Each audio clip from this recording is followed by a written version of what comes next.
이제 성경 이야기만 하면은 지루할 거 아니에요, 사람들이.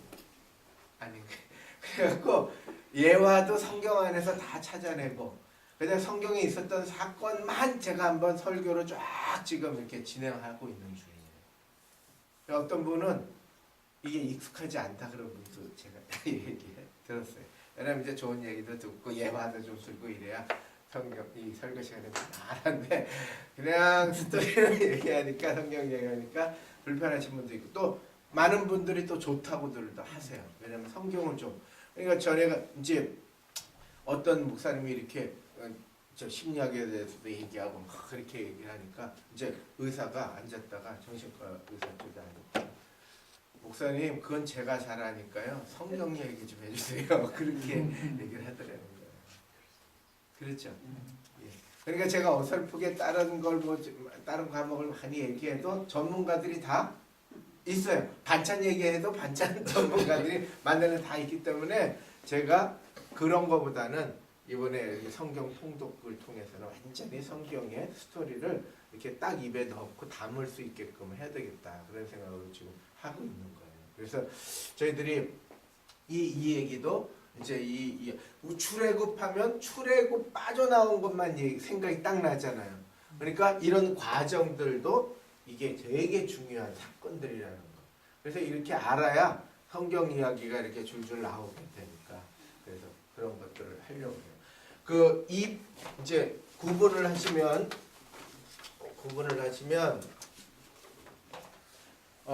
지난주에는 입애국을 했어요. 입애국. 이번 주는 출애굽이에요. 출애굽.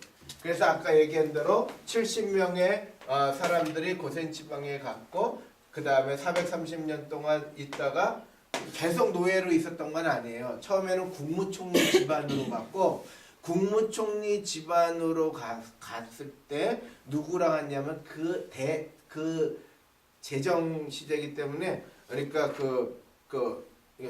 종교가 강한 시대이기 때문에 이 제사장하고 제사장의 딸하고 결혼을 시켜요. 요셉이.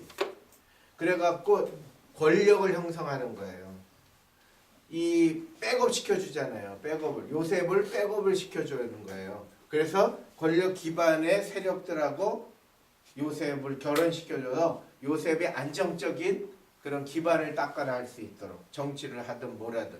왜냐면 우리나라의 김씨 집안이 아무리 왕이 이렇게 해도 김씨 집안이 후원을 하지 않으면 두 가지 옛날에 조선시대에 있었잖아요.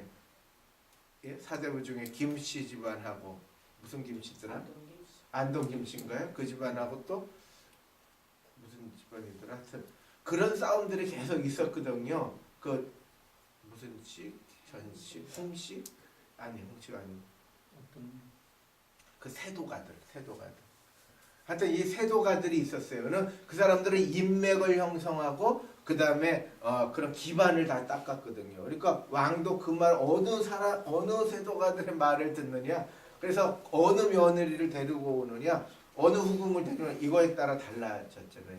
그러니까 이집트에 갔을 때 요셉도 그렇게 정착을 한 거예요. 그 기억나시죠? 누구랑 결혼했어요? 예, 제사장의 딸하고 결혼했어요. 그런 게 하나하나가 다 성경에 구체적으로 나온다니까요. 그런데 그렇게 결혼을 하고 딱 가문을 했는데 이 사람들이 갑자기 그 영향력 있는 집안이 갑자기 뭐가 돼요? 노예가 돼요. 노예를. 예. 그런데 그게 중요한 게요. 이스라엘 사람들이 그러면 흩어져서 이 이스라엘 사람들이 히브리 사람들이 흩어져서 곳곳에서 자기 세력을 유지해야 되잖아요. 근데 흩어져 살지 않아요. 예, 고센 땅에서만 살아요. 이게 히브리 사람들이 가지는 독특성이에요. 그 집을 형성하고 곳곳에 흩어져서 각 지방으로 나일에 얼마나 좋아요. 다 흩어져서 살아야 되는데 거룩한 꿈과 하나님의 꿈을 이루기 위해서 이 사람들은요 고센 지방에 살기로 결정해요. 마치 뭐와 같으냐면 이 땅에 사람들이 지금 교회가 뭐 밥 먹여줘 그래도 교회 주일마다 교회 나오는 사람들하고 똑같은 거예요. 그래갖고 이 사람들이 위기를 당해요, 안 당해요? 당해요. 왜 제국을 세우려다 보니까 뭐가 필요해요? 제국을 세우려다 보니까 이제 노예가 필요해요. 그러니까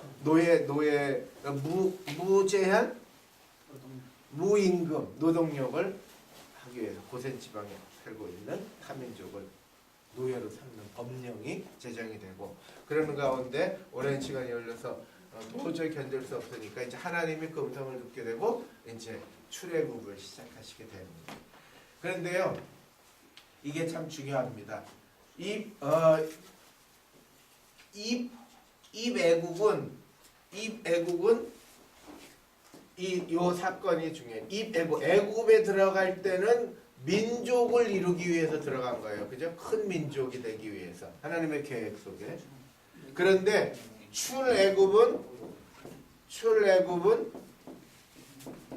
제국의 고통 속에서 빠져나오는 거예요. 제국주의. 그러니까 구원의 사건과 하나님의 꿈의 실현은 여기서 이루어지는 게 아니고 이집트를 이 제국을 빠져나오면서 하나님의 구원의 성취가 이루어집니다. 그러면 부분적이냐? 아니고 모든 민족 구원받게 되는 성취를 하나님은 이렇게 계획하신 거예요. 제국을 빠져나오는 거예요.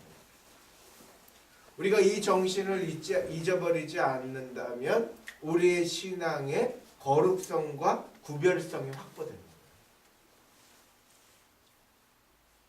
목사님 그렇게 살면 세상 살이 못해요. 이런 표현도 가끔 하시잖아요. 그런 생각이 들잖아요. 그렇죠? 그게 이제 입애국 속에서 하실 수 있는 얘기들이에요. 그러나 하나님의 나를 통한 아브라함의 꿈, 하나님의 꿈은 여기서가 아니고 제국에서 빠져나온 우리를 통해서 이루어지십니다. 그래서 우리는 이런 과정이 필요한 거예요. 출애굽 과정이 필요해요. 출애굽. 그래서 60만 명의 출애굽의 사람들이 되는 거잖아요. 모세와 바로가 이제 협상을 합니다. 협상. 그래서 우리가 이번 주 설교를 들으셨지만 이게 두 가지. 구걸이에요, 협상이에요? 협상을 하는 거예요. 그렇죠. 대제국의 왕 앞에 기세가 눌려갖고 구걸하게 될까요? 협상하게 될까요? 일반적으로 구걸하죠. 그렇죠. 그런데 모세는 뭘 했어요? 뭣도 없는데 아무것도 없는데. 예? 그러니까 아무것도 없는 세상적으로 볼 때, 제국의 입장에서 볼 때 진짜 아무것도 없는 인간이 아니에요. 예? 그런데 모세는 협상하는. 그러니까 그 이 세상의 강력한 힘과 악과 불의에 대해서 우리가 뭐로 나갈 수 있느냐를 할 때 모세는 뭘 가져갔냐면 하나님을 가져갔고요. 하나님의 약속, 하나님의 음성, 하나님의 기적을 보여요. 이게 하나님께서 뭘 보여주셨어요? 나 안 됩니다 그럴 때 지팡이를 집어던지니까 뱀이 되고, 뱀의 꼬리를 잡으니까 도로 지팡이가 되는 기적을 보여주시고, 손을 넣었더니 문둥병이 되고, 그죠? 다시 넣었더니 문둥병이 고쳐지는. 그러니까 모세의 가장 큰 파워는 하나님의 기적. 그 기적과 세상 제국의 파라오 왕하고 협상을 한 거예요. 그러니까 우리 예수 믿는 사람들이요, 여기 이 포인트를 놓치고는 안 되는 거예요. 이거 굉장히 중요한 거예요. 너희가 뭐 그렇게 당당해? 세상 사람들이 그래요, 기독교인들이. 그 비굴하지 않아요. 일제시대에 그 강인하게, 주기철 목사님뿐만 아니고 많은 목사님들이 당당하게 감옥으로 들어갈 수 있었던 이유도, 너희가 그래도 하나님이 우리나라 해방시켜줘. 이렇게 믿고 나간 거예요. 그러니까 그 사람들에게 구걸하지 않는 거지. 세상 사람들과 구걸할 필요가 없고. 그러나 이제 그게 무모해서는 안 되고요. 무식해서는 안 되죠. 예? 당당함이죠. 당당. 그런 당당함을 갖고 모세가 이제 가게 됩니다. 그래서 오늘 보시면 자손에 대한 약속의 성취가 큰 민족을 이루는 것이 처음 이루어져요. 그리고 애굽 왕자 모세가 이제 준비가 됐잖아요. 기억나시죠? 애굽 왕자 모세가 이제 태어나게 되잖아요. 그리고 모세가 누구의 이야기를 어릴 때부터 계속 듣게 돼요? 엄마. 하나님에 대한 이야기를 엄마. 누구를 통해서? 미리암이 구원시켜주고 그 다음에 미리암의 엄마가 유모로 들어가서 어릴 때부터 그 이야기들이 계속 꿈으로 전해지고 교육은 뭐로 받아요? 파라오의 왕의 왕자를 받아요. 그러니까 세상적으로는 크고 가슴으로는 하나님의 꿈이 있는 거예요. 교육도 시키고 아이들을 많은 경험시키고 세상적으로도 많은 것들을 갖춰놓게 하는 게 야 필요 없어 우리 저 보따리 싸고 우리 저 산에 올라가자 그거 아니에요. 하나님의 계획은 모든 걸 사용하신다. 할렐루야. 이게 그래서 중요해요. 하나님의 계획은 모든 걸 사용해요. 세상의 지식과 세상의 모든 것들을 사용하세요. 기도만 하면 되지. 그거 아니에요. 그게 아니에요. 세상의 지혜, 지식, 그 다음에 경영, 마인드 모든 걸 사용하세요. 그래서 그리고 가슴에는 큰 민족을 이루고 그 다음에 모든 민족의 복의 근원이 된다는 하나님의 꿈을 가는 거죠. 세상 사람들은 그걸 가지고 뭐래요? 그걸 가지고 나를 세우고 그 다음에 내 나라 만들고 힘이 있으면 정치하고 제국을 만들어서 다른 사람 것을 빼앗아서 내가 다른 사람을 누르고 제압하는 게 목적이라면 우리는 그 세상의 모든 지혜와 그걸 가지고 뭐를 해요? 하나님의 꿈을 이뤄드리는 거예요. 모든 사람의 복의 근원이 되는 것이 우리의 꿈이고 하나님의 꿈이고 하나님의 나라를 성취하는 거예요. 그렇기 때문에 신학에도 보면요. 제가 전에도 잠깐 말씀드렸지만 신학은 기도만 하면 신학이 아닌 거예요. 그래서 신학 다 이렇게 배우면은요. 꼭 기본 과목들이 이렇게 기본적으로 다 들어가요. 그래서 조직신학, 성서신학, 그 다음에 실천신학, 실천신학, 그 다음에 역사신학, 기독교 교육 이런 데에 이제 요새는 그 사회봉사까지 들어가요. 사회봉사. 이게요 독일에서는요 디아콘이라고 그래갖고 성서신학의 한 분야예요. 사회봉사. 그러니까 기독교가 이런 틀들을 여기에는 뭐가 들어가면 철학도 배우고요. 예? 그 다음에 논쟁 토론법도 배우고 다 배워요. 여기서. 조직신학은 그런 거예요. 그리고 성서신학은 문학도 배우고 그 다음에 여기 언어도 배우고 히브리어, 헬라어, 라틴어 뭐 다 배우는 거예요. 우리나라는 헬라어하고 히브리어만 배우거든요. 그래서 가끔씩 제가 잘난 척 하잖아요. 브레시트 바라 앨런 베테 샤마임 베테 에라치 이게 창세기 1장 말이죠. 이거 히브리어예요. 히브리어. 이런 거 다 언제 배웠어요? 신학기 때 배운 거예요. 그리고 헬라어가 있어요. 헬라어 같은 경우는 주기도문 같은 경우는 다 헬라어로 외우고. 그래서 이런 것들을 다 배우면서 성경을 직접 읽어보는 거예요. 원문. 그리고 실천신학 같은 경우는 이제 제가 다 여긴 뭐 이제 상담도 들어가고 심리도 들어가고 다 들어가는 거예요. 그리고 그 다음에 역사, 여기는 또 실천신학의 분야는 또 행정도 들어가고 교회 정치도 들어가고 다 여기가 실천신학 분야예요. 그리고 역사신학은 아시다시피 세계 기독교 역사, 한국 역사. 그래서 세계 기독교 역사, 한국 기독교 역사 이렇게 이거 크게 나눠요. 기독교 교육은 아이들 가르치는 거, 사회봉사는 디아콘이라고 그래갖고 아예 그냥 한 과로 그냥 어디 한 분야가 아니고 실천신학의 한 실천하는 거의 분야가 아니고 한 과로 그냥 큰 저거로 이 테마로 아주 자리 잡고 있어요. 그러니까요 다 섭렵한다니까요. 다 우리들의 신앙이요. 목사님 기도만 열심히 하면 되지 그거 안 해요. 이걸 전체를 갖고 그 다음에 성경에 가장 말씀하시는 하나님의 꿈, 모든 민족의 복의 근원이 되는 그 꿈을 이루는 거룩한 백성이냐 아니냐. 그러니까 우리가 저희들이 그런 면에서 이제 애굽 왕자의 모세를 훈련시키고 교육을 시켜요. 이 얘기는요 비단 모세뿐만 아니에요. 하나님이 다니엘도 사용하시잖아요. 하나님이요 느헤미야도 사용하시잖아요. 총독도 사용하시고요. 그 다음에 다니엘처럼 탁월한 사람들 다 사용하시는 거예요.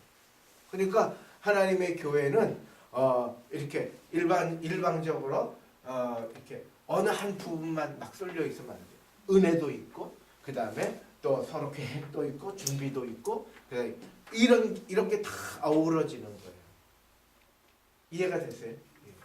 그래서 이 하나님의 이 성경을 이렇게 전체를 조망하면요. 전체를 운행하시고 역사를 이 운행하시는 역사를 섭리해 가시는 하나님의 손길. 제국도 강한 나라도 약한 나라도 다 운행하시는 손길이 성경에 보입니다. 그래서 이게 가슴 벅찬 거예요. 그래서 이 출애굽을 하시는 출애굽을 하게 되는 과정들을 지난주에 이제 설명을 드린 거예요. 그래서 오늘 세 번째로 모세를 어떻게 하신다? 3장 4장에 나오죠. 읽어보셨죠? 성경? 어떻게 설득하세요? 예, 나 못한다 그러니까 하나님께서 뭐라고 그러세요? 내가 너 함께 하겠다. 그래서 기적 보여주시고 두 번째 또 뭐 해주세요? 사람 붙여주세요. 어떤 사람 붙여주세요? 아론 붙여주세요. 말 잘하는 사람 붙여주세요. 아론. 그래서 아론하고 모세하고 이제 하나님께서 모세를 잘 설득시키세요. 요것도 굉장히 중요한 포인트인데요. 하나님이 모세를 설득시키는 장면이에요. 뭐로? 기적으로. 뭐로? 사람 붙여주시고. 그렇게 해서 설득을 시켜주시고. 하나님이 우리를 함부로 당신의 힘으로 강압으로 완력으로 다루시지 않아요. 그리고 근데 우리가 교회가 그동안 잊어버린 것 중에 이제 십자가 전쟁 이런 것들은 교회의 원래의 하나님의 마음을 잃어버린 거예요. 사실 힘과 권력으로 하면 될 줄 아는 거죠. 근데 그게 아닌 거죠. 하나님은 모세를 부를 때는 뭐로 하셨어요? 설득하셨어요. 하나님의 기적과 하나님의 사람 붙여주시는 거예요. 설득하시는 거예요.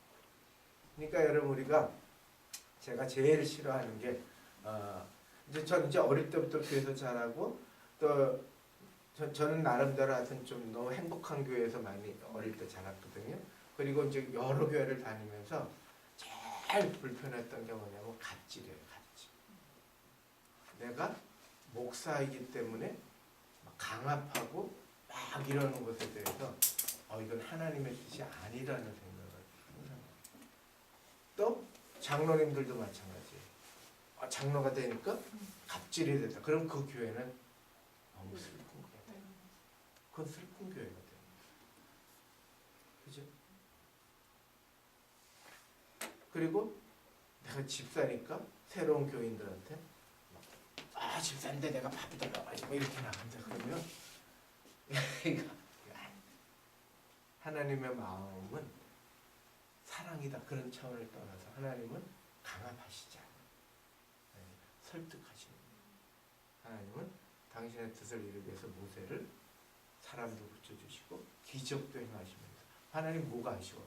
그런데 이런 모세에게 일일이 꾸준히 그 성경 읽다 보니까 그 마음이 나오시죠. 3장 4장 몇 번이고 모세가 안 된다고 버티는 모세를 그냥 가서 한 방에 아버지니까 내가 아버지니까 그냥 아들 가서 한 방에 팍 때리면 쉽잖아요. 근데 그렇게 해서 애들이 자라야 안 돼요. 제가 경험한 바로는 애한테 윽박 지르고 제가 이긴 적이 없어요. 이긴 적이 없어요. 자식도 하물며 그런데, 그죠? 그러니까 야, 이거 안 되지. 그래서 설득하시고 사람을 붙이시는 하나님. 저는 이 모세를 부르시는 과정이 너무 진짜 하나님의 마음을 담았다는 생각에 지난 주간 2번 읽었거든요. 설교 준비하면서 2번 읽고 그 다음에 했는데 하나님이 이러시구나. 이런 하나님이구나. 막 이렇게 깨달아지는 거예요. 그래서 하나님의 모세를 결국은 호렙산에서 부르시고 그 다음에 못하겠다는 걸 거기까지 설득시키시고 해서 하나님의 사람으로 만드세요. 그래서 모세가 왜? 모세는 다 하나님의 계획 속에 훈련되어졌기 때문에 그리고 지평도 있고 그 다음에 왕자 교육도 받고 세계관도 다르고 다 가지고 있기 때문에 하나님이 모세를 사용하시는 거예요. 그리고 그 출애굽하는 과정이 이제 되게 중요해요. 그래서 이 거대한 약속, 자손에 대한 약속이 지난주에 말씀드렸는데 온 땅에 가득 차게 되고 이스라엘 자손들은 출애굽 1장 7절에 번성하게 되니까 이제 아브라함의 약속과 하나님의 약속의 성취 사이에 어떤 일이 일어나냐면 출애굽 1장 10절 이집트의 노예 인구 조절 정책이 시행되는 거예요. 그 사이에 그래가지고 이집트로 제국으로 가는 이집트의 명령이 특이한 게 있었죠. 제국으로 가기 위해서 첫째는 영아 살해 명령을 내려요. 영아 애가 노예들의 애가 여기 뭐라고 하냐면 출애굽기 1장 8절 기억나세요? 요셉을 알지 못하는 새 왕이 일어나서 그렇게 나오죠. 이집트를 다스리더니 그가 백성에게 이제 얘기를 하는 거예요. 그래서 이제 전쟁 이들이 보세요. 이 표현이 되게 중요해요. 제가 읽어볼게요. 한번 들어보세요.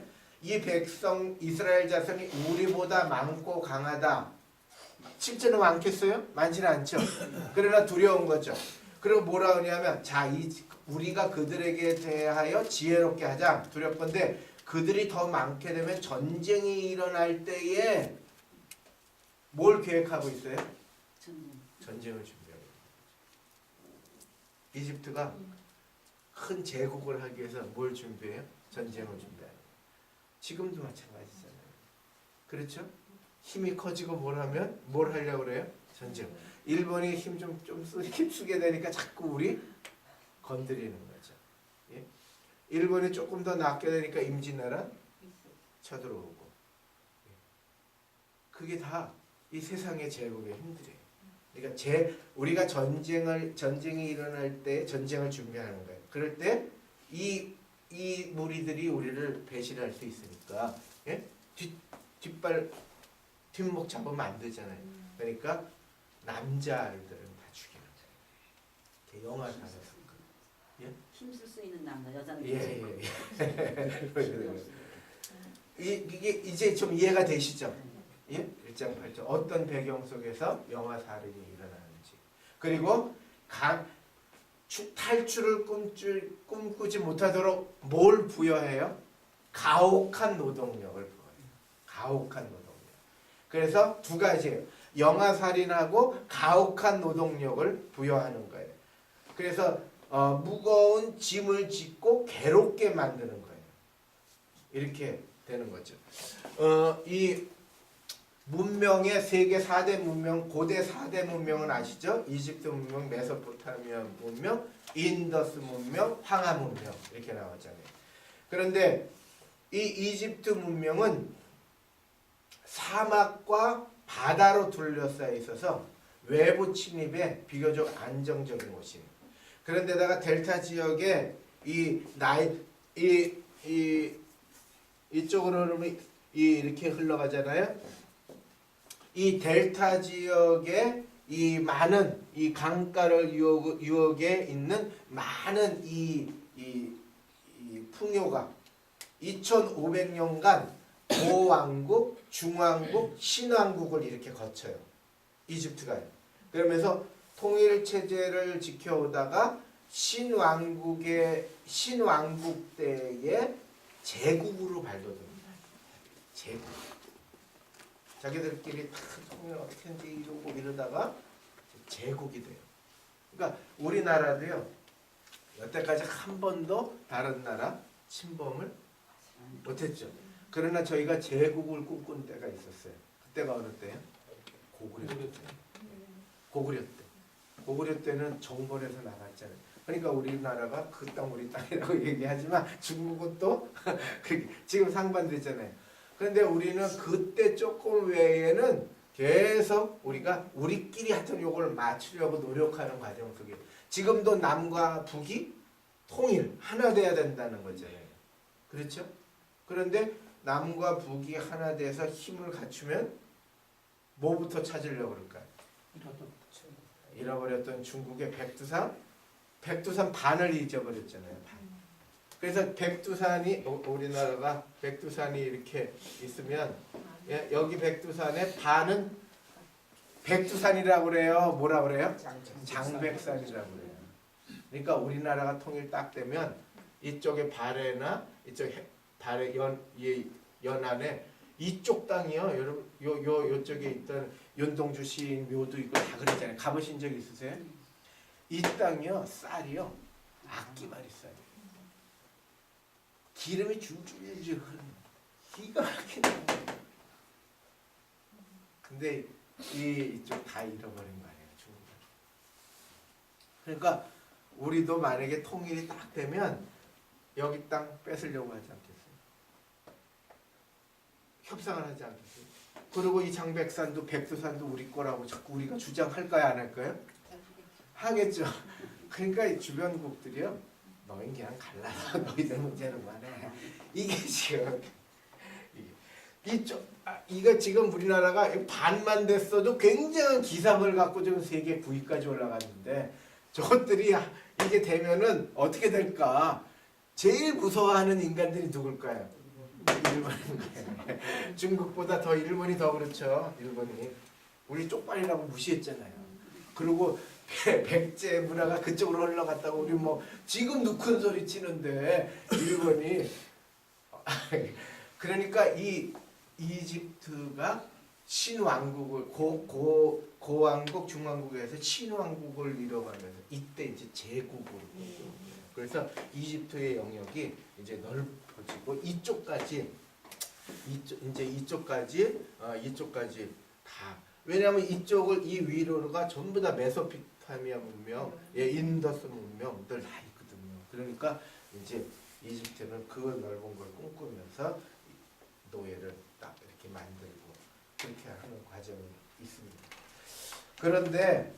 그런데 이제 모세가 교육을 받고 모세가 받은 교육은 모세의 교육은 두 가지예요. 이게 굉장히 중요합니다. 모세가 받은 교육은요. 이집트의 아까도 제가 처음에 소개했지만 나중에 오셔서 제가 더 강조. 이집트의 왕자 교육을 받아요. 왕자 교육. 이게 중요해요. 이거 우리가 세상 교육 잘 받아야 되고 좋은 학교 가야 된다고. 그 어머니들이 그 마음이 이런 마음이에요. 왜냐하면 지평을 다 세 개의 지평과 세계사를 가지고 있어야 되거든요. 두 번째가 요새는 요괴벳의 신앙교육이에요. 그러니까 엄마의 그 신앙교육이 어릴 때 40년 동안 신앙교육을 받은 거예요. 그 엄마를 누가 붙였어요? 하나님이 붙이신 거예요. 모세 바로 공주는 아기를 먹을 수가 없죠. 그러니까 유모를 찾았는데 미리암이 그걸 또 해갖고 이 모든 게 다 하나님의 기가 막힌 성경. 그래서 이제 그를 구해냈다 그런 거죠. 그래갖고 이 이집트에 보면요, 이집트에서 어떤 사건이 기가 막힌 사건이 일어나요. 이집트의 신문에 만약에 했다 아니면 9시 뉴스다 그러면은 어떤 사건이 일어나냐면 주목받던 히브리 출신 정치 신인인 모세가, 예? 모세가 이집트 사람을 살해하고 시체를 유기하고 어떻게 했다? 야반 도주한 거예요. 야반 도주 사건이 일어나요. 그래서 어디로 떠났어요? 미디안 광야로 떠났어요. 예. 그래서 이 고대 권력과 민주주의 권력의 특성이 뭘까요? 민주주의도 권력이 있어요, 없어요? 있죠. 대통령한테 주면은 권력이 있어요. 고대 권력도 권력이 있죠. 그런데 고대 권력의 특성은요, 혈통주의예요. 혈통주의. 내 자식. 그래서 기업도 그렇게 하잖아요. 기업도. 교회도 그렇게 하려고 해서 그게 지금 문제가 되잖아요. 교회도 내 자식 주려고 해서 문제가 되잖아요. 네. 제가 다른 학원데 제 자식한테는 안 준다는. 예? 그런데 분명한 것은 이렇게 다른 사람 또 변할지 모르니까 말 안 하는 게 나아요. 그냥 심증적으로만 알고 계세요. 저 양반은 안 할 거다. 그런데 보세요. 중요한 거는 혈통으로 그 다음에 쭉 나가는데 총리 요셉은 결혼 반지를, 왕자 모세는 히브리 혈통이고 이런 거. 그래서 이게 벌써 다 잘라지잖아요. 민주주의의 권력의 특성은 선거예요. 선거. 그래서 우리가 선거를 통해서 권력이 이제 형성되는 거죠. 근데 과거에는 어쨌든 간에 이 혈통주의로 이어졌고 모세는 결국은 도망갈 수밖에 없었고 여러 가지 그 모세 그 영화 보면은 그 상황의 미묘함들을 다 아마 이해하실 거예요. 하나님께서 모세를 설득하시고 모세를 오늘 세 번째 보면 모세를 설득하시잖아요. 그러면서 출애굽기 4장 12절에 보면 주여 보낼 만한 자를 보내소서 이렇게 얘기를 하는 거예요. 그러니까 모세를 향하여 하나님이 노아에 이르시되 레위 사람 내 형 아론이 있지 않느냐. 화가 나도 우리가 뭘 해야 돼요? 사람을 붙여줘요. 그러니까 합리적으로 얘기를 하는 게 되게 필요해요. 뭐라 그러냐면 예수님이 모세를 향하여 노하여서 하나님의 벼락을 모세에게 치더라 이렇게 안 하고 뭐라고 말씀을 하세요. 내 형 아론이 있지 아니하냐. 그가 말 잘하는 것을 내가 아노라. 그가 너를 만나러 오나니 그가 너를 볼 때 그의 마음이 기쁨이 있을 것이다. 이렇게 표현했어요. 이 성경 말씀 읽으셨어요? 너무 하나님이 어떤 분이세요? 자상하시죠. 이런 성경을 안 읽은 사람들이 대부분 구약의 하나님은 진노의 하나님이고 이렇게 하는데 그걸 잘못해요. 그 과정이 굉장히 중요해요. 그래서 하나님이 모세를 설득하세요. 그리고 하나님의 출애굽 제안을 거절하고 왜 거절했을까요? 비단 자기의 제가 저 염두에 두고 이 정세 판단을 할 줄 알까요? 모를까요? 알죠. 예. 그런데 지금 자기가 도망쳤던 40년 전보다 지금 애굽 상황이 더 좋지가 않죠. 예. 그리고 히브리 사람들 노예로 보내면서 더 가혹하게 하니까 이건 더 상황이 안 좋은 거예요. 모세가 그걸 감지한 거죠. 알겠죠. 그리고 자기가 능력이 그게 더 안 되는 거를 알고 있죠. 예? 더 큰 벽 앞에 서서 예? 그걸 자기 보고 뚫으라고 그러니까 뚫을 수가 없는 거죠. 그러니까 더 많이 알고 더 자세히 알기 때문에 더 나아갈 수 없었던 거예요. 그러니까 하나님이 자꾸 거절하니까 하나님이 마침내 누구를 붙이세요? 아론을 붙이세요. 그리고 결국 모세는 설득당할 겁니다. 자, 우리가 이런 과정 속에 아까도 얘기한 대로 우리 그리스도인들이 이제 이집트에 다 흩어 살 수 있지만 고센이라는 이 지방에서 뭉쳐 살게 되고 거룩한 일을 하면서 이 사람 모세가 이집트 파라오 왕에게 갈 수 있었던 가장 큰 힘은 뭐였다? 하나님의 음성과 하나님의 기적이라. 하나님의 약속과 하나님의 꿈, 하나님의 음성, 그 다음에 하나님의 기적이. 이 세 가지가 무기입니다. 내 마음속에 하나님의 예수님의 꿈이 있느냐, 복의 근원이 되겠다는 꿈이 있느냐, 두 번째는 하나님의 음성이 나에게 들렸느냐, 하나님이 나에게 음성을 들려주시고, 세 번째는 하나님이 기적을 주시고, 기적이 따라다니는 거예요. 그러니까 우리 자녀들에게 이런 은혜가 있기를 원합니다. 우리 자녀들에게 이거 하나 심어주시면은요, 저는 큰 민족이 될 줄로 믿습니다.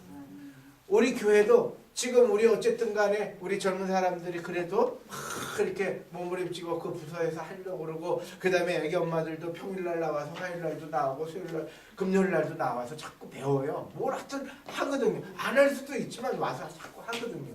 그리고 아이들도 요새 그냥 자꾸 엄마들 품에서 듣고 그래요. 그러니까 아이들에게 하나님의 꿈을 심어주고, 이 아이들이 내가 너를 쓰리라 하는 하나님의 음성을 자기가 듣고 은혜를 받고 그래서 수련회를 하고 이런 시간들을 가지면서 아이들이 교육을 받고 그 다음에 하나님의 기적이 동반된다면 감당치 못하는 거죠, 세상을.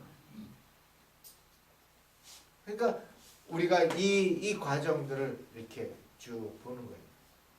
우리가 지난 주간에 아셨지만 몇 가지 기적이요? 하나님의 기적이 이 협상을 하는, 아까도 얘기했지만 구걸이 아니에요.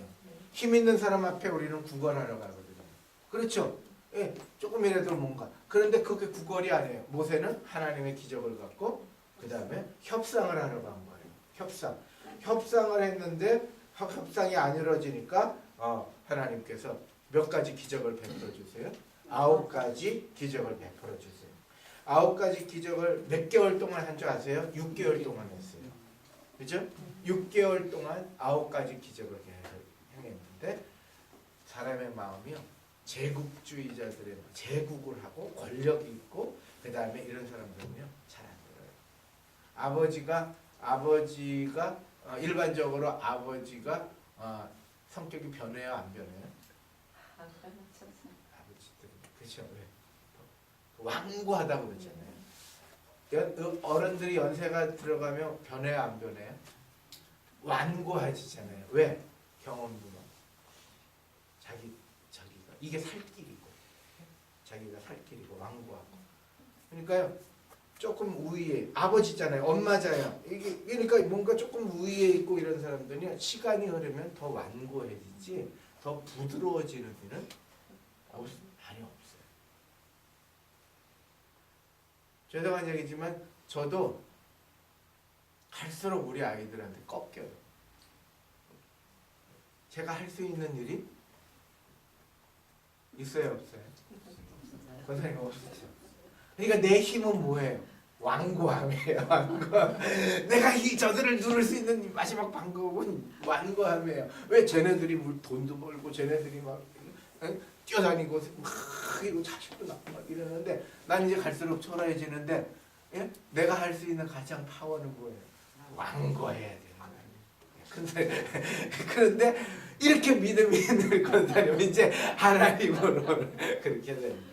그러니까 우리가 이게 굉장히 어려워요.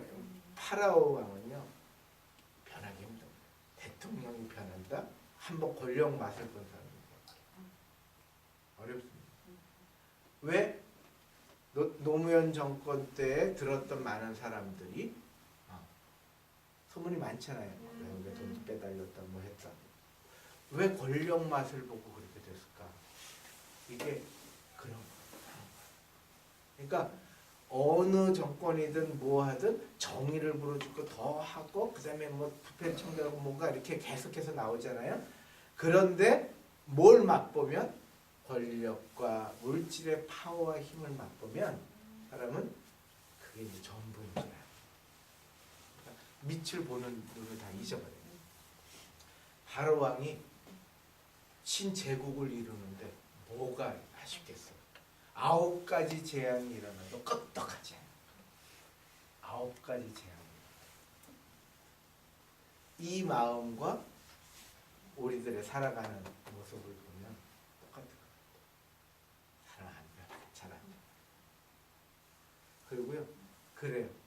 아이고, 내가 빨리 그만둬야지, 물러가야지, 빨리 죽어야지. 그럴수록 더 오래 그렇게 해요. 더 오래 살다. 그죠?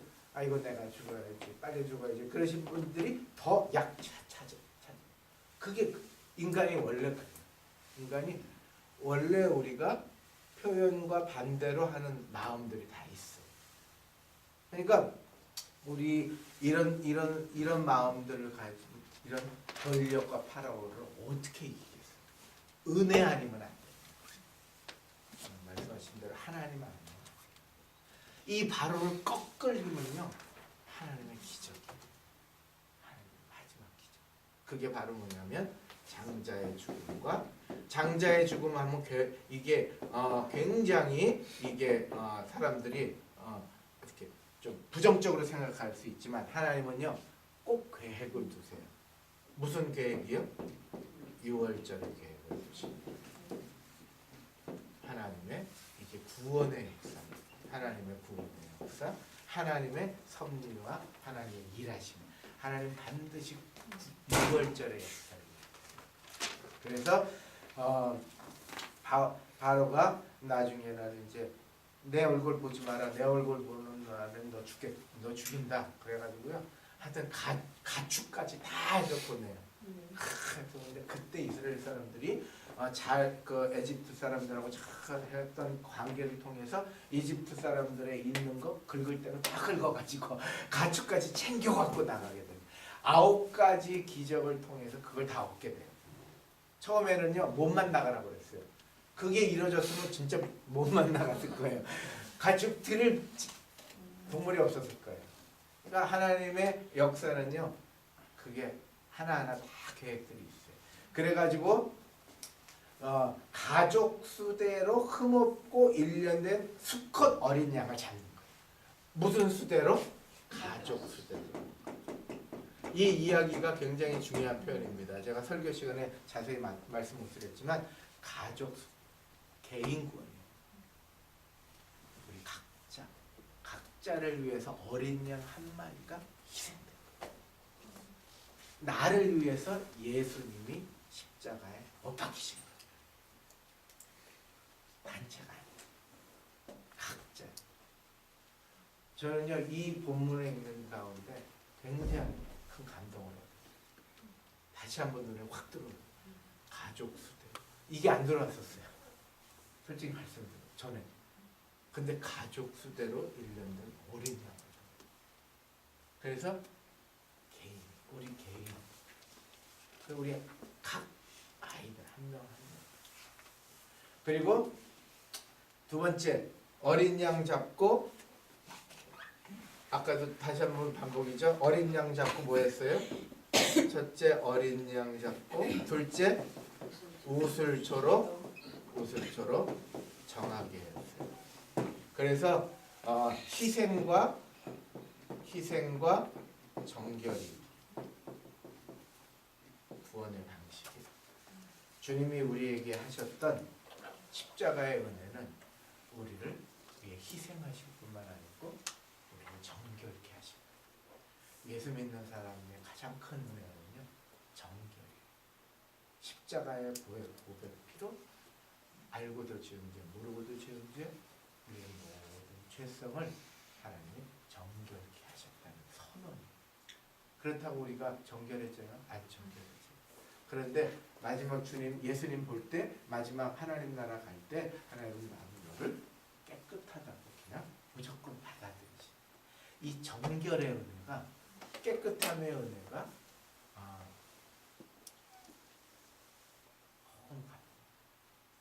근데 그때 그렇게 하기 위해서는 희생의 피가 필요해요. 그러니까 어떤 신문에서 그런 얘기를 해요. 어? 하나님의 은혜로 구원받아. 죄 져놓고서 난 하나님이 용서해 주셨다. 그렇게 얘기를 해요. 그렇게 얘기할 수가 없어. 그건 말이 안 돼요. 왜냐하면 예수님이 자기를 위해서 희생하셔 피 흘려주신 것을 생각하면 어떻게 그렇게 나와요? 어떻게 사람들 앞에서 당당하게 그런 얘기를 해요?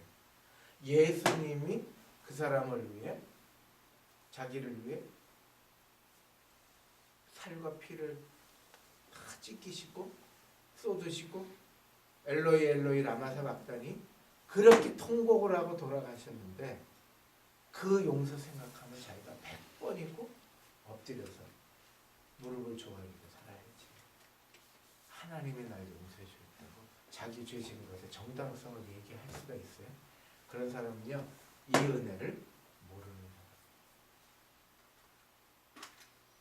그래서 항상 신문에서도 요새는 기독교에 대해서 너무 잘 알아요. 신문들이 요새. 전에는 몰랐거든요. 기자들이. 근데 저는 잘 알아갖고 용서가 없는 회개가 없는 용서 그게 교회 뭐 이상하게 막 욕하고 그랬는데 본질이 그거 아니에요. 희생하고 정결케 하시고 그리고 구원은 하나님이 하시는 거예요. 믿습니까? 구원은 하나님이 하시는 거예요. 그래서 죽음의 그림자가 왔을 때 패스 오버 넘어가시고 내가 너를 넘어가리라. 내가 너를 넘어가리라. 그래서 이 사건이 마지막으로 뭐와 연결되시냐면요, 유월절 사건과 여러분 이렇게 연관을 항상 가지시면 좋겠어요. 유월절 사건과 마지막 이번 주간에 하셨던 예수님의 성만찬하고 비교가 돼요. 유월절 사건과 성만찬. 유월절 어린 양. 어린 양은 누구예요? 희생되는 어린 양은 예수님이에요. 예수님이 어린 양으로 희생되셨어요.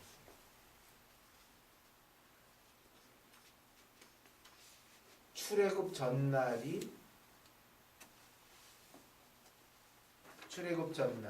십자가 지시기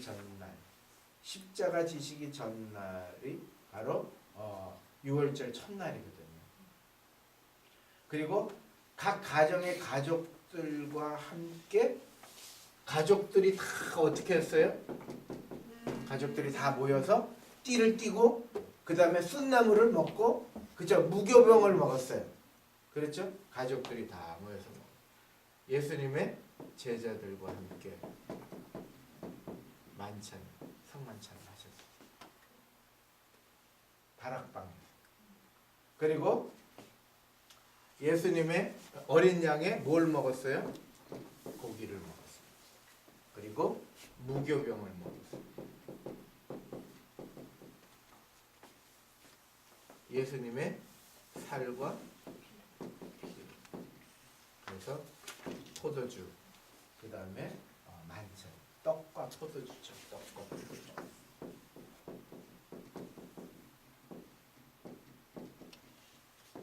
이게 유월절과 대비되는 주님의 은혜. 그래서 구약과 신약이 하나님의 사건으로 딱 이렇게 짜여져요. 그래서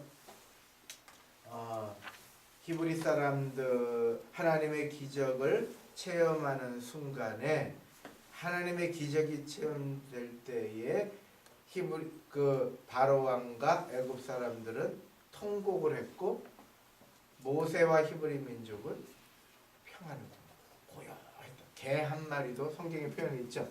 개 한 마리도 혀를 움직이지 않아요.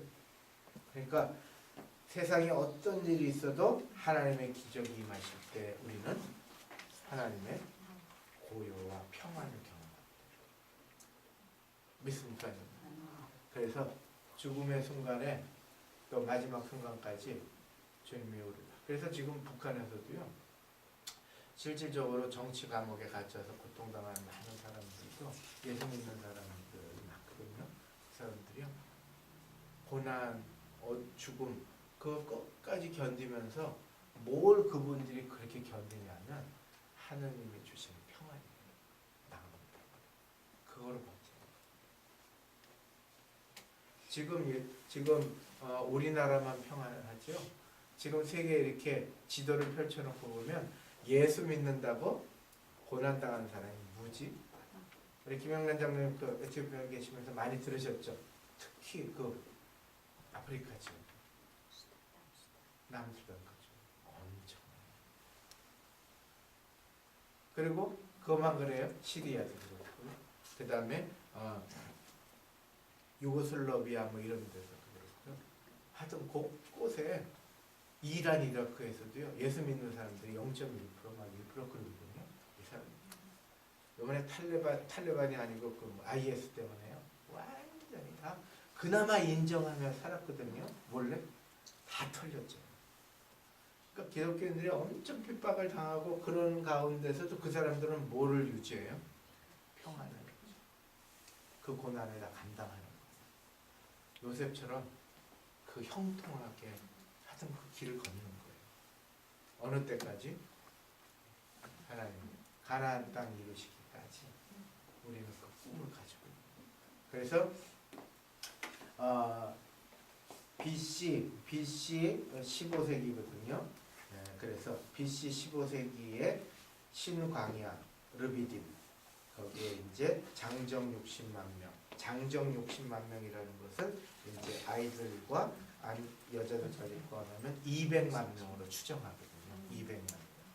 그래서 하나님께서 그 뒤에 읽어보셨죠? 하나님이 두 가지를 하시는데 요 18장까지는 하여튼 하나님께서 뭘 내려주시냐면 하늘에서 만나를 내려주세요. 그래서 내가 너희를 먹이리라, 인도하리라 그랬으니 약속을 하신 게 하늘에서 양식을 비같이 내리니 나가서 일용할 양식을 날마다 얻을 것이다. 이 표현이 중요해요. 출애굽기 16장 4절에 무슨 일용할 양식을 예수님이 말씀하셨잖아요. 주기도문에 뭐죠? 일용할 양식을 주시옵소서. 그 일용할 양식이 뭘까요? 만나요. 예수님은 구약을 다 깨고 계시잖아요. 그 일용할 양식을 주시옵소서. 하늘의 만나를 주시옵소서. 그리고 그 일용할 양식을 어떻게 했어요? 그거 아시죠? 안식일에는 어떻게 하고? 나가서 일하지 말고 마지막 날에 2배로 걷어가고. 그러나 2배로 걷어간 그것이 썩었을까요? 안 썩었을까요? 안 썩었어요. 그런데 평일날 많이 걷어간 사람들은 어떻게 됐어요? 다음날 챙겨놨다가 어떻게 됐어요? 다 썩었어요. 이거에 관해서도 많은 얘기를 이제 나눌 수 있지만 여러분 한번 딱 감이 오세요. 하나님의 물질, 하나님의 사용하심은 이런 은혜들이 있어요. 그리고 이런 원칙들이 있어요. 하나님의 돈을 우리를 통해서 사용하시기 원하는 원칙들, 이런 것들이 우리 교회와 우리 가정에 이렇게 적용됐으면 좋겠어요. 그러니까 저희들이 항상 살면서 헷갈리는 거예요. 세상의 원칙은, 제국의 원칙은 긁어야 돼서 모아야 되고 무임금시키고 어떻게든지 밑에 사람 막 팍팍 긁어가지고 그 다음에 그 사람이 희생시켜서 내 거를 막 늘리고 그 다음에 막 이렇게 쌓아놓는 게 이게 제국과 그 다음에 세상의 이치라면, 우리 있는 사람들은 포도 떨어진 거 내놓고 밭 모퉁이 그만두라고 그러고 그 다음에 만나가 떨어져도 그걸 막 쌓아갖고 다음날까지 두지 말고 일용할 양식으로 가져가고, 이렇게 하나님은 구체적으로 말씀하시는 건데 우리는 세상의 가치 속에서 긁고 모으고 거기에 남 희생시키고 막 이래서 반 모퉁이까지 다. 그래서 우리가 11조를 드리고 감사함을 드리고 그러는 것들이요, 하나님의 신앙에 11조를 드려라 하는 차원을 떠나서 하나님의 마음에 부합한 거예요. 명령이 아니고. 그러니까 삶의 양식인 거죠. 삶의 양식. 우리가 그러니까 삶의 방식이에요. 거룩한 삶의 방식. 그러니까 세상 사람과 우리와 구별이 돼야 안 돼요? 확실히 돼요. 확실히 돼요. 그래서 저희들이 그리고 하나님이 만나도 주시지만 출애굽기 17장에는 뭘 주세요? 르비딤에서 물을 공급해 주세요. 그래서 저희들이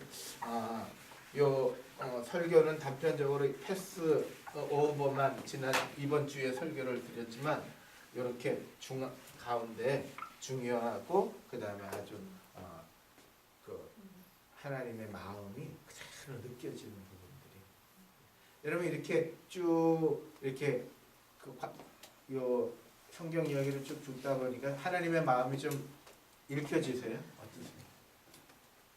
차원 선생님 어떤 마음이 드세요? 이렇게 하나님의 마음 어떻구나. 우리의 행동 하나하나 보시고 그 나름대로 계획을 세우셔서 가신다는 것. 예, 예. 그러시죠. 예. 맞아. 또 권사님 어떠세요? 그 하나님의 마음의 관점에서 한번 1점부터 11점 약속을 지키시나요? 약속을 지키시나요? 또 우리 권사님 어떤 하나님의 마음이 어떤 것 같으세요? 아버지의 마음, 아버지의 마음. 엄마의 마음. 예, 아버지의 마음, 엄마의 마음. 예. 또 권사님, 김사님 저 자꾸 실수했어서 말 못하겠어요. 아니시. 저번에 예. 출애굽 이야기 하라고 했는데 예. 저 여호수아를 넘어가 버려가지고 아니 그게 최고예요, 원사님. 아이고 다 그렇죠. 다 깜빡깜빡 있고 다 모르는데요. 아 우리가 다 똑같죠. 하여튼 하나님의 마음을 성경을 이렇게 구체적으로 구석구석 보다 보면 마음이 읽혀지는 거예요. 주말에 하나님 마음을 어떠세요? 하나님 계속 찾아와 주시는 네. 우리에게 계속 찾아와 주시는 네. 아주 찾아와서 설득하시고 만나주시고 얘기해 주시는 그런 하나님께 너무 감사합니다. 우리 또 선사님 뒤에 늦게 오셨는데 늦게 오신 거 아니에요? 제대로 오셨죠? 그래도 시간 안데 네, 우리 내일 식사 준비 때문에 두 분이 너무 힘드시고 어려우십니다. 우리 권사님 또 김남성 권사님 자, 하나님 마음이 하여튼 좀 이해가 되시죠? 이렇게 느껴지세요? 와 닿으세요? 그 마음을 담아서 예수님께서 십자가에 달려 돌아가실 때 얼마나 하나님을 위해서 아프셨을까요? 얼마나 하나님을 괴로우셨을까요? 그렇죠? 얼마나 아프실까? 그 찬송 부르면 그렇게 예, 눈물이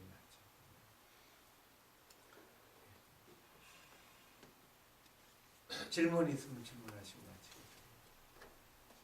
하시다가 아무 질문이나 그냥 성경 읽으시다가 하시던 질문도 좋고 다 제가 대답하는 질문도 아는 건데 궁금한 게 있어요. 예예 근데 왜 하나님은 그 숲곳에서 모세를 죽이려고 그래서 그랬을까요? 예예 숲곳에서 모세를 거기 이제 그렇게 보시면 돼요. 그러니까 이 하나님의 계획과 하나님의 그 일하심에 저희들이 오해할 때가 많아요. 모세는 그 숲곳에서의 사건이나 이런 사건들을 통해서 모세가 예를 들면 바위를 막 내리친다든지 그게 바로 우리예요. 우리 자신이에요. 그러니까 우리는 하나님의 일을 한다고 그러지만 우리는 우리도 모르는 사이에 자꾸 하나님과 정반대의 계획을 행하기도 하고 어떨 때는 예수님의 발에 손에 못을 받기도 해요. 근데 그걸 남 얘기가 아니에요. 남한테 그렇게 지적할 필요가 없어요. 우리가 그래요. 내가 그래요. 내 자신이 그래요.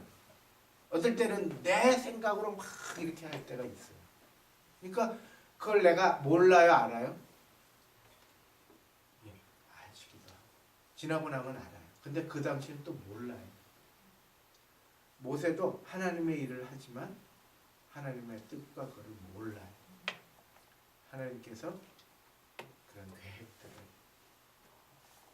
설득도 하시지만 하나님이 또 그의 사명을 마치시기 계획도 하십니다.